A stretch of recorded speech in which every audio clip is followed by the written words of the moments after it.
Hola Anto, ¿cómo ¿Qué andás? haces, Nina? ¿Cómo andás? ¿Todo ¿Todo bien? bien? ¿Todo en Bien, bien. orden?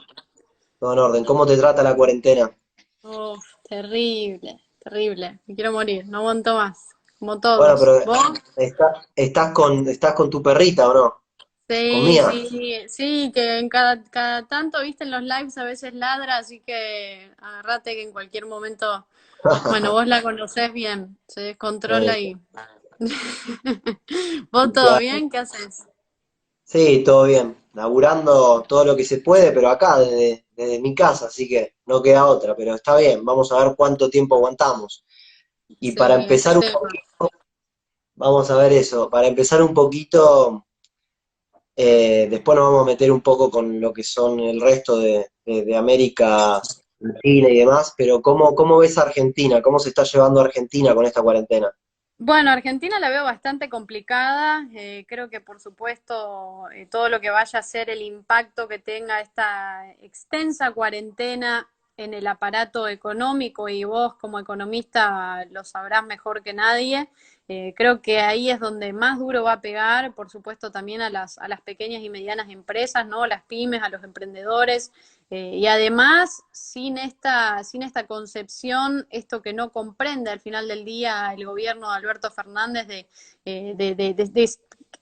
esta cuestión que tiene de seguir asfixiando, ¿no? Al que produce, y es algo muy típico del peronismo, ¿no? Es algo muy típico de la cultura argentina, de asfixiar al que produce, asfixiar al que crea, imponerle una cantidad, ¿no? De esta presión tributaria que es exorbitante en la Argentina. Nosotros siempre decimos, un argentino promedio trabaja hasta el mes de agosto para el Estado. Recién a partir de agosto es que uno empieza a trabajar para uno. Entonces, con una presión tributaria tan descomunal y con una situación como la que se está dando ahora, con una economía totalmente parada, yo creo que los números van a pegar muy fuerte, y esto se va a empezar a sentir dentro de poco, ¿no?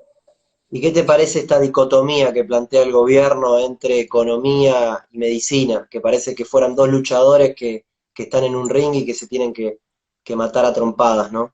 Sí, esto de la salud o la economía, yo creo que, a ver, eso también sigue formando parte de la negligencia que tiene este sistema que gobierna la Argentina desde hace ya mucho tiempo, ¿no? Y no termina de entender lo que significa la economía, ¿no? Como bien lo decía incluso Ludwig von Mises, o sea, la economía es acción humana, y si no hay acción humana, si la gente no produce, si la gente no sale a trabajar, si la gente no genera, el país se para. Y si el país se para, creo que el estancamiento lo vamos a empezar a ver y a sentir cada vez peor, ¿no? Creo que eso es una temática, ¿no? Pero el tema de la salud, bueno, por supuesto, él ahora está ponderando la salud por sobre todas las cosas. También hay que ver los números, ¿no? Las estadísticas. Yo hace unos días hablaba también con Alejandro Bongiovanni de que tiene también un pronóstico, me parece muy acertado, ¿no? Respecto del manejo que se está llevando o que se está haciendo sobre esta extensión constante de la cuarentena, además del mal manejo que hay con el rol de los incentivos, ¿no? O tal vez el rol del castigo que implica esta cuarentena, ¿no? Porque castigar por 2 semanas, después pasan las 2 semanas, volver otra vez a reiniciar ese ciclo de 2 semanas otra vez, creo que es algo con lo que no se puede jugar, ¿no? Ya no se puede seguir jugando con las expectativas de la población argentina, y no tenemos los lujos para darnos como sociedad, no solo en Argentina, sino también en América Latina, de quedarnos encerrados en nuestras casas por un mes o un mes y medio sin producir, ¿no? Creo que eso es algo más para, tal vez para Europa, o para países como Estados Unidos, que tienen la posibilidad de poder salir, de quedarse en sus casas, de encerrarse, hacer pasar esta cuarentena, pero en Argentina no estamos en esa condición para nada, ¿no? Para nada. No, y además que el gobierno, dicho sea de paso, tampoco está testeando lo que tendría que testear, ¿no? Entonces, en definitiva, no saben la magnitud del problema que tienen en sus manos. Totalmente, totalmente. Y además que hablan del modelo argentino como si el mundo fuera a imitar el modelo argentino, a ver, nadie en el mundo está hablando del modelo argentino. Esas son, forman parte también de ese relato o esa realidad paralela ficticia que crean estos sistemas, ¿no? Yo creo que es totalmente lamentable lo que se está haciendo, y este mal manejo que está teniendo el gobierno de Alberto Fernández en la crisis que estamos viviendo hoy en Argentina. Anto, y recién hablabas obviamente de que para un país como Argentina o también el resto de países de Latinoamérica es más difícil justamente aguantar esta cuarentena por una cuestión de que tenemos una economía más débil. Y me es inevitable pensar en un país que vos conocés muy bien, que es de los que creo que están peor en América Latina, que es Venezuela. ¿Cómo, por la información que vos vas teniendo, que te va llegando de allí, cómo se está viviendo esta crisis sanitaria y económica en Venezuela? Mira, en Venezuela se vive como se puede, ¿no? Como siempre y como le toca a todo ciudadano vivir en socialismo, a lo mismo que pasa en Cuba. Y además son economías en las que prácticamente la totalidad de la población vive del día a día. A diferencia tal vez de un poquito, a diferencia de lo que tenemos en Argentina, ¿no? En países como Venezuela, si uno no sale a trabajar un día, o sea, no comes. Y si Te no morís de comes, no hambre, claro. alimentás a tus hijos y te morís de hambre, y ya con la crisis que también representa el socialismo en ese tipo de países y sistemas, es algo realmente preocupante, ¿no? Y bueno, uno ve los videos también, muchos amigos que comparten videos de la situación que se vive en Venezuela. La gente está totalmente, muchos están en las calles, muchos están rebuscándosela para conseguir un bidón de agua, como es el día a día en socialismo, ¿no? Porque esas sociedades no les queda más opción que hacer eso, ¿no? No les queda más chance que salir y sobrevivir en el día a día, ¿no? Es algo bastante preocupante, pero que por supuesto forma parte de esa manera que tiene el socialismo de no poder resolver ninguna crisis porque ellos mismos representan la gran crisis que son. En Venezuela están con una cuarentena obligatoria en todo el país. ¿Sabés cómo está funcionando en ese sentido? Sí, hay una cuarentena obligatoria, como una gran parte también de los países de América Latina, algunos que han optado medidas un poco más flexibles, bueno, el caso tal vez de Brasil, que tiene ciertas medidas ahí un poco más que hacen contraparte, ¿no? A lo que se ha hecho en general en América Latina. Y bueno, tal vez pensándolo continentalmente, los Estados Unidos es uno de los casos, ¿no? Y yo creo que, a ver, esto también nos deja mucho que pensar, porque, a ver, conversando con amigos, personas que incluso están en países como Alemania o países europeos o los países nórdicos incluso, ¿qué nos dicen? Bueno, la gente sale a la calle, la gente puede caminar, obviamente teniendo el metro de distancia que se respeta, y hay como una disciplina individual y social que existe y que se respeta. Algo que acá en Argentina no sucede y no pasa y no va a pasar. Y es muy complicado que se aplique, ¿no? Pero yo creo que eso también, por supuesto, forma parte de todo un engranaje institucional que representa la calidad institucional y Claro. política o cultural de cada uno de los países, ¿no? América Latina es una región que ha optado y ha tomado muchos conceptos y muchos términos de malas ideas, de malas prácticas e incluso de malas posiciones históricas, tal vez como lo fue la Revolución Francesa, ¿no? América Latina adoptó muchas ideas de la Revolución Francesa. Si hubiéramos optado tal vez por ideas o nos hubiéramos enfocado en nuestro momento de independencia en las ideas de la Revolución Norteamericana o la Revolución Gloriosa de 1688, la historia hubiera sido totalmente distinta, ¿no? Pero no, hoy en día estamos enfrentándonos a este inmenso leviatán que sigue creciendo y que tiene cada vez más poder. Sí, un Estado cada vez más paternalismo estatal sería, ¿no? Sí, sí, Anto, totalmente, sin duda, te sin quiero duda. pasar un poco a donde se generó todo este virus, al caso de China. ¿Qué opinás de China, de sus cifras, de su accionar? Sabemos que está bajo un sistema, no sé, a McCloskey, que es un economista que yo admiro mucho, lo llama una autocracia capitalista. Hay gente que no, que todavía le pega más duro, ¿no? Pero ¿qué opinás? Sí, yo creo que decir que en China hay capitalismo es un concepto totalmente erróneo, ¿no? Porque además lo que hay ahí, como opera el sistema económico en China, forma a partir de concesiones, ¿no? Los que pueden abrir empresas son los amigos del Partido Comunista Chino, e incluso si uno ve el listado del índice de libertad económica que elaboran distintas fundaciones, incluso en Estados Unidos, como la Fundación Heritage, que es gran amiga nuestra, gran amiga de Fundación Libertad. China está al O el final de Fraser la Institute. lista.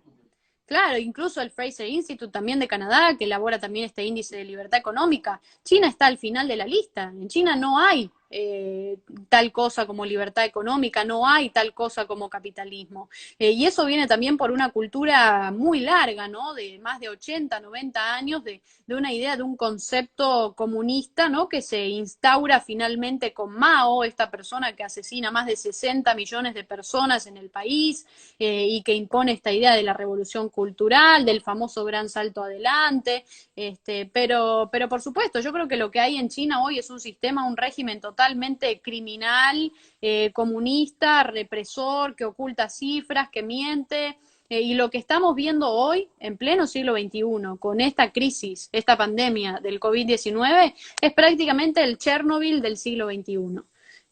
Creo que es la mejor manera tal vez de demostrar lo que fue, ¿no? Pero también entender que, a ver, las pandemias y esto que estamos viviendo, las enfermedades, las pandemias, es algo muy normal de la historia humana, ¿no? El ser humano surge y se forja y evoluciona a partir de esto, convive desde siempre con bacterias, con virus, es algo muy, muy normal enfermarse. Hemos tenido, bueno, a lo largo de la historia, lo que ha sido la viruela, la fiebre amarilla, la gripe española, la gripe porcina, incluso la peste negra, ¿no? La peste negra del año 1300, ahí 1348, 1349, incluso con el rey Eduardo III de Inglaterra, que fue incluso uno de los reyes y de los militares más importantes que tuvo la historia inglesa, y él y toda su corte tuvo que escapar de Londres en ese momento de peste negra para no enfermar, e incluso se le murió una hija, se le murió su hijo Thomas, y esto es algo muy normal, algo muy común en la historia de la humanidad, ¿no? Que el ser humano se enfrente con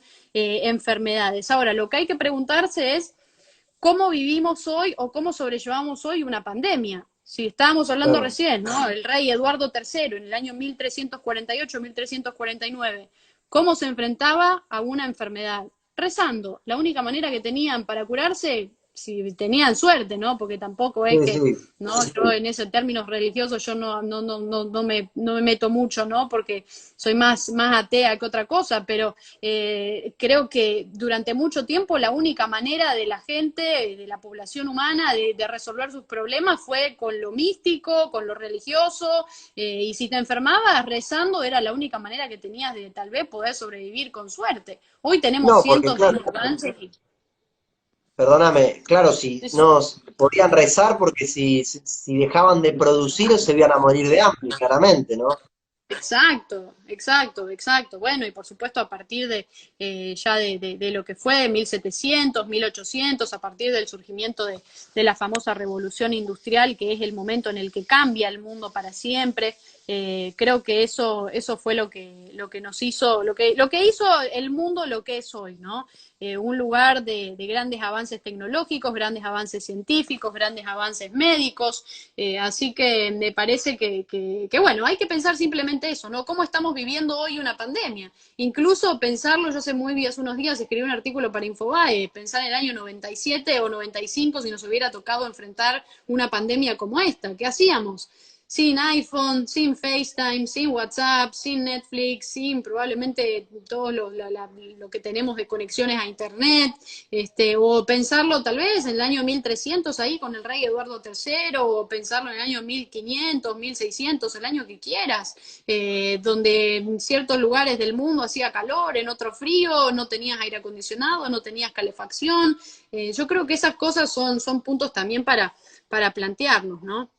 Ahora, Anto, ¿no pensás de que si bien justamente todas estas tecnologías y gracias al capitalismo uno puede enfrentar mejor la pandemia con una menor letalidad de si no tendría todos los insumos médicos que hay ahora y demás, pero no pensás que también todo lo que son las redes sociales y el periodismo ha jugado en contra de este, o sea, ha jugado en realidad a favor, perdón, de lo que es el pánico que hay en la gente?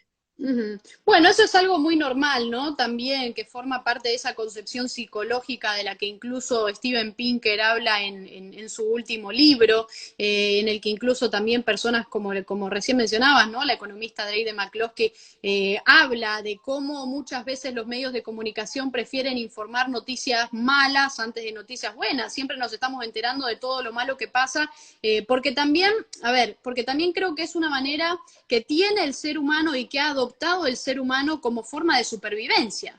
históricamente, ¿no? En la época de la prehistoria, o sea, uno, ¿qué era lo primero que le llamaba la atención? Cuando sucedían cosas malas, ¿por qué? Porque las cosas malas eran lo que te alertaban a vos para saber cómo tenías que atajarte, cómo tenías que cuidarte, y de ahí Claro. va surgiendo toda la evolución, la creación de muchos inventos que nos ayudan a poder sobrevivir a las adversidades naturales que existen muchas veces, ¿no? Por eso yo creo que también lo que hay que plantear acá es el rol de la duda, el rol importante que tiene la duda en lo que significa el progreso humano y en la historia de la humanidad. O sea, que el ser humano, a partir de un momento, empiece a plantearse la duda, empiece a plantearse que el mundo no es como muchas veces se piensa, ¿no? Que el planeta Tierra no es tal vez el centro del universo, que se empieza a pensar que hay otros planetas, ¿no? Incluso como lo planteó en su momento Giordano Bruno, una persona que generó, creo, de los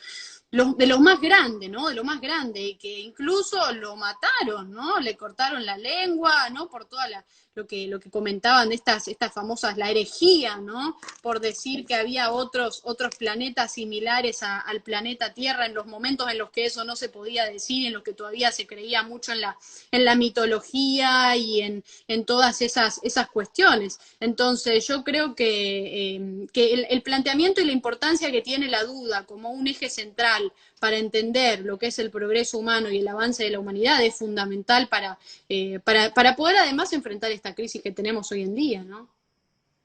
Anto, los populismos, tanto de izquierda como de derecha, ¿los ves aprovechándose de esta situación, del temor de la gente, de este pánico que hay para que justamente el Estado esté cada vez más presente en la vida de los individuos?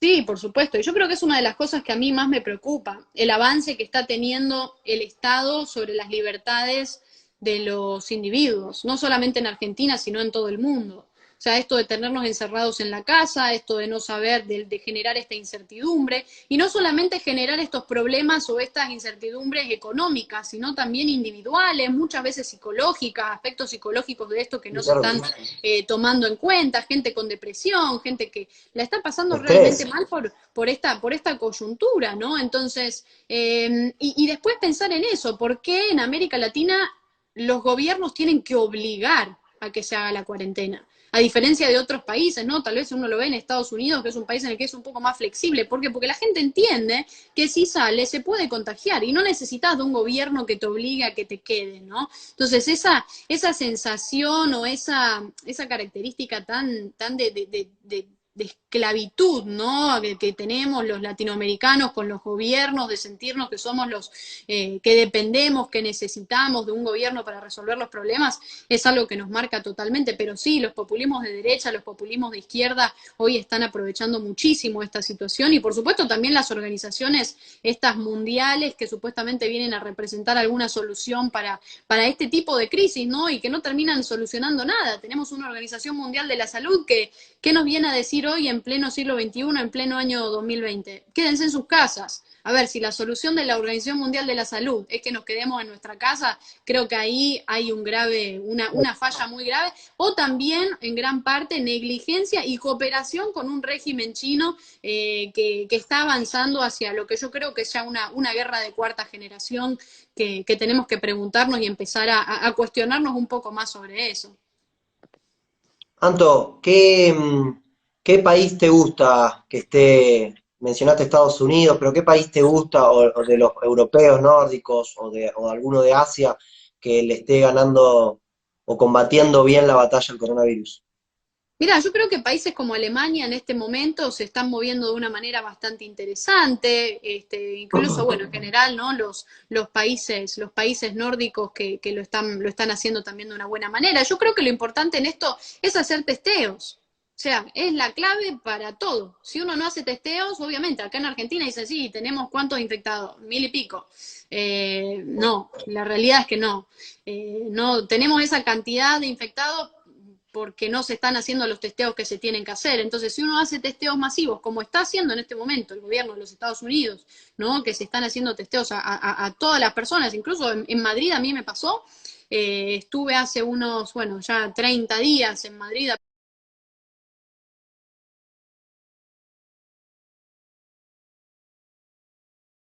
aproximadamente, que fue el momento ahí, auge, boom, de todo este caos, y uno llamaba, ¿no? Para ver, personas, he tenido amigos también, amigas que estaban con síntomas, y llamaban y te decían, no, mirá, no hacemos más test de COVID-19. Si vos tenés síntomas que se refieren al COVID-19, ya te damos como un contagiado de COVID-19.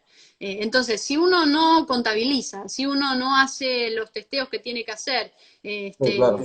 creo que ahí el problema es bastante evidente, ¿no?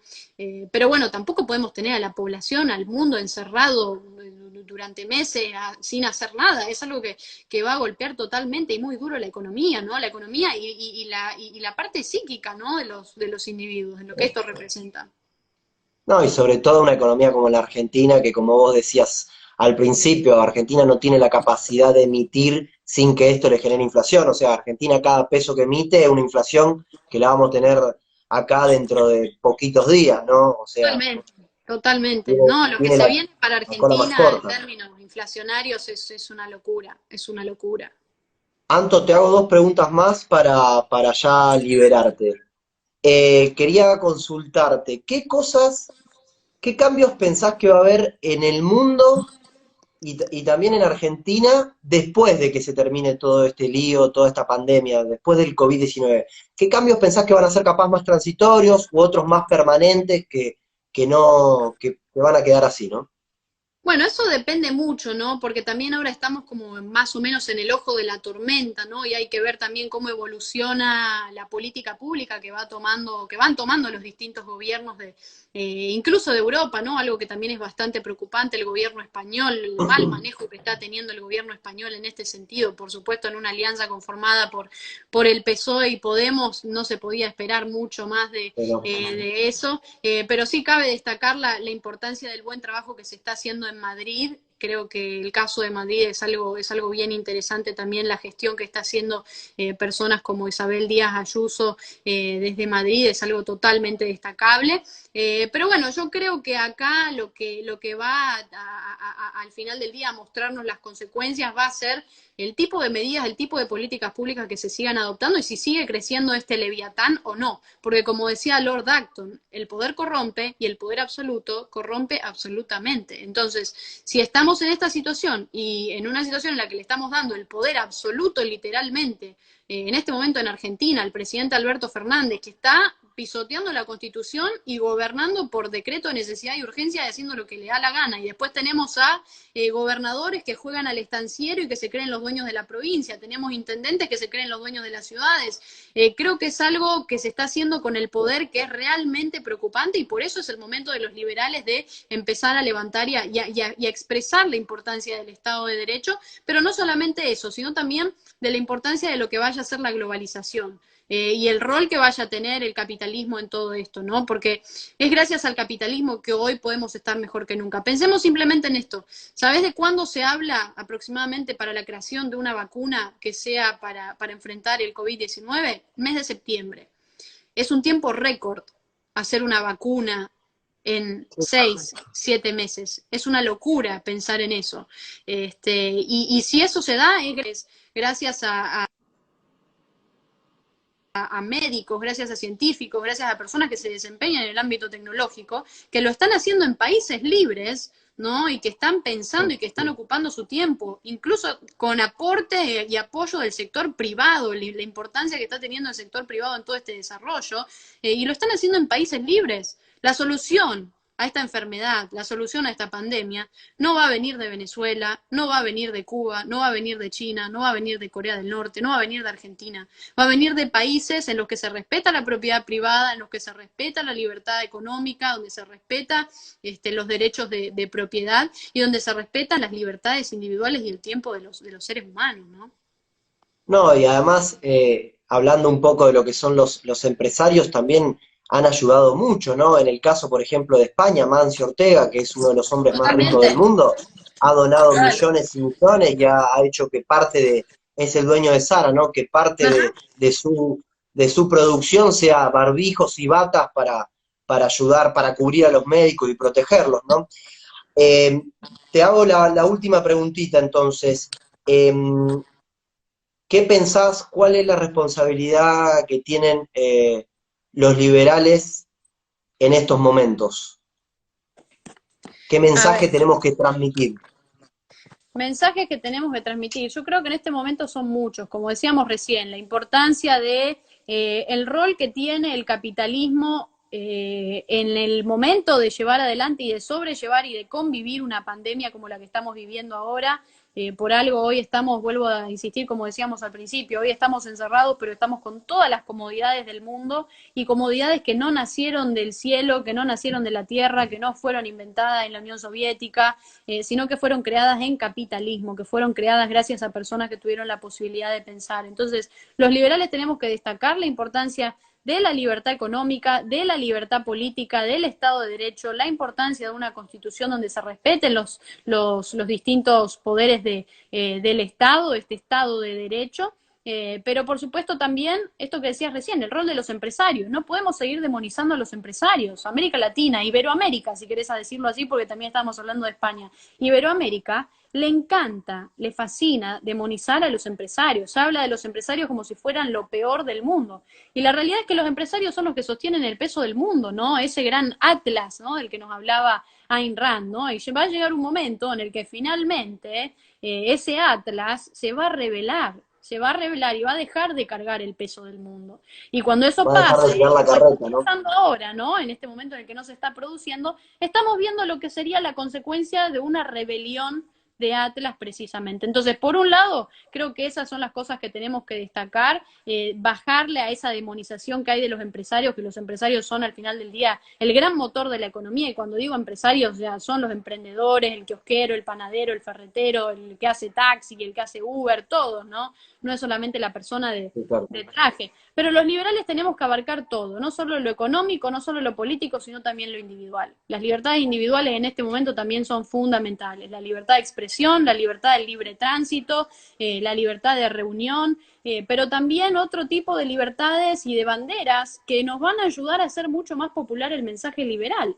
A ver, ¿por qué los liberales hoy no estamos hablando del medio ambiente? O sea, hoy los países que más contaminan son los países más cerrados, los países más socialistas, los países más estatistas, países como Venezuela, ¿no? Que tienen ríos que están totalmente destruidos, devastados, con una, digamos, sin prácticamente vida, y eso sucede porque no funciona el sistema de cloaca, no funciona el sistema de agua potable, porque la gente bota los desechos a los ríos, y hay contaminación. Entonces, las ciudades más contaminadas del mundo no están en Estados Unidos. Las ciudades más contaminadas del mundo no son las ciudades capitalistas, son las ciudades que están en países atrasados, estatistas y socialistas, y eso todo obviamente vuelve a un término, a un concepto que es la idea de los derechos de propiedad. O sea, cuando hay propiedad privada, las cosas se cuidan más. Lo público no es de nadie. O sea, el bien público es de nadie. Parece que es de todos, como dicen los populistas, pero es de nadie, ¿no? Entonces, hablar del medio ambiente,